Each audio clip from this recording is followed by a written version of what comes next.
So today we are going over ways to first keep us safe from a good reverse del Hiva player. As we enter a knee slide, reverse del Hiva with an underhook is a super common, at least in the lighter weight classes, super common way to alleviate pressure from a knee slide and to entangle legs, get underneath, wrestle up. So from the top man's perspective, how to stay safe from a good reverse del Hiva player and use it to pin them down, pass their guard, stretch them out, give them hell. Bring it in. All right, so we're gonna look at some ways here to untangle ourselves from a good, strong reverse del Hiva. So here, have your partner lock up reverse del Hiva with an underhook, okay, not an overwrap on the Achilles, so show them overwrap here. Okay, this is good in its own way, but we're gonna look at an underhook, so make sure your partner underhooks your ankle. All right, so let's disengage here. So as we come in here for a knee slide, oftentimes, yeah, they'll wrap up a good, strong reverse del Hiva.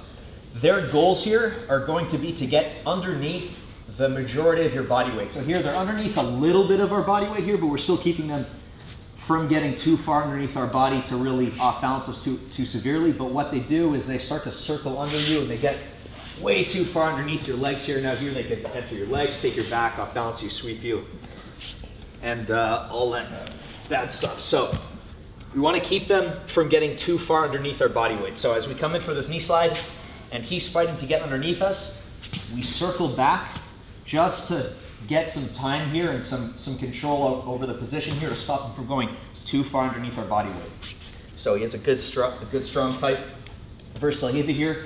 All right, so the first thing I want to do is lower my shoulder and post here to start to act as a cross face to stop him from spinning underneath me. So I post, I lower my weight, I post, and I start to slow him down with this cross face. Now, I dig my shoulder as far underneath his left knee here as possible, and I come back and look for the scoop grip.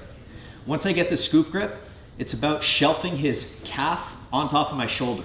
So you can't just, bicep curl it up unless you're way stronger than the guy, which I'm stronger than Sterling, but most of you guys won't be. So as he's here, he's back heeling and knee framing here. Okay, the goal is going to be to get his calf up on top of my shoulder. What I want to do is start to drive my weight into him. Make sure I adjust my cross face, so I don't just keep my cross face here at the forearm. I lower my body and I adjust my cross face so it stays at like my bicep stays connected to his head, not my forearm. Okay, it's going to be a lot stronger if you can shovel your bicep to his cheek here. Okay, and I keep driving my right arm through as well, and now as you can see, my shoulder is a lot closer to his knee. Now I start to drive my right knee down, so I start to put a lot more pressure down with my right knee, and I open him up, and then I can start to pummel through with a scoop grip on his left leg, a good cross face, and that pressure in that direction creates a position where his knee is trying to come up off the mat and allows me to knee slide over the top and pummel that leg clear. So we're dealing with a reverse del Hiva. We step into knee slide. He locks up a good tight reverse del Hiva. Really the first course of action here would be to drop this hand, circle back and lower my weight. If I don't do that, he's gonna get underneath me and it's gonna be a whole nother can of worms. So we circle back, drop our weight, and start to plant this hand as a cross face. Now, I lower myself as much as I can, as much as his frames will allow, and I start to look at where my shoulder is. I need my shoulder under his knee, his knee shield knee.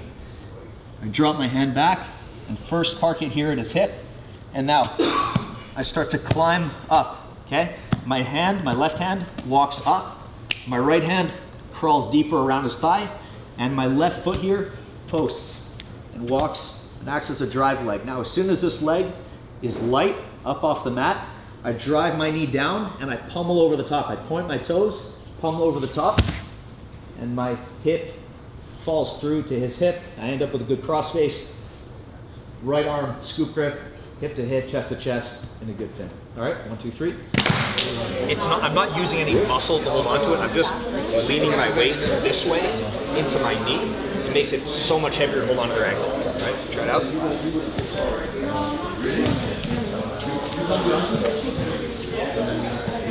Point your knee out to your left.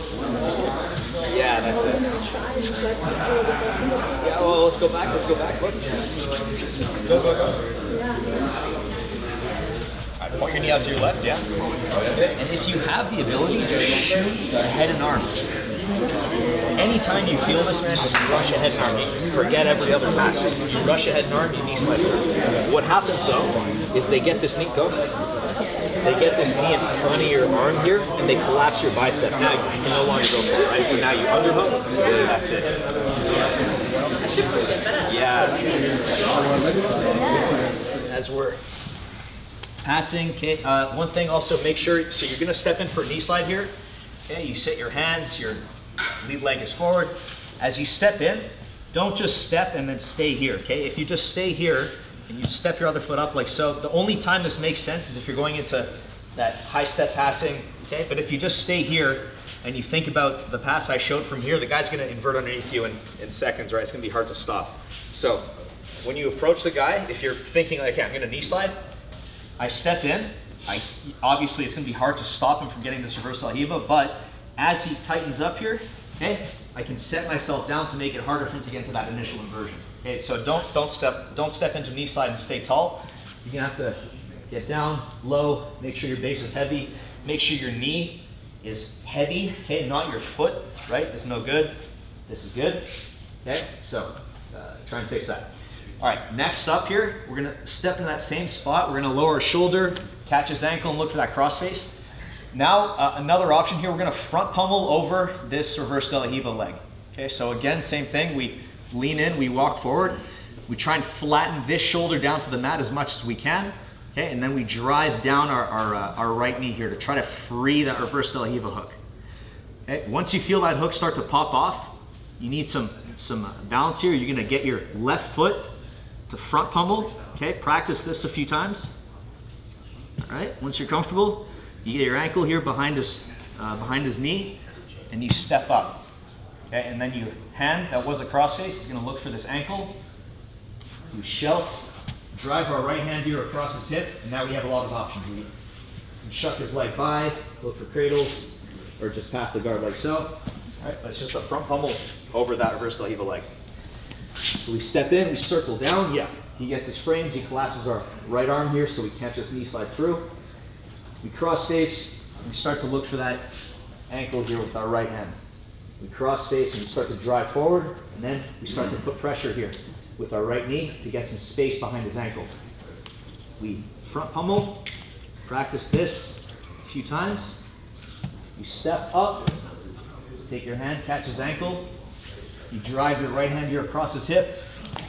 A lot of options there. One good one is to shuck his legs over the top, end up in either leg drag, look for cradles, or just pass the guard. Like so. Okay, 1, 2, 3.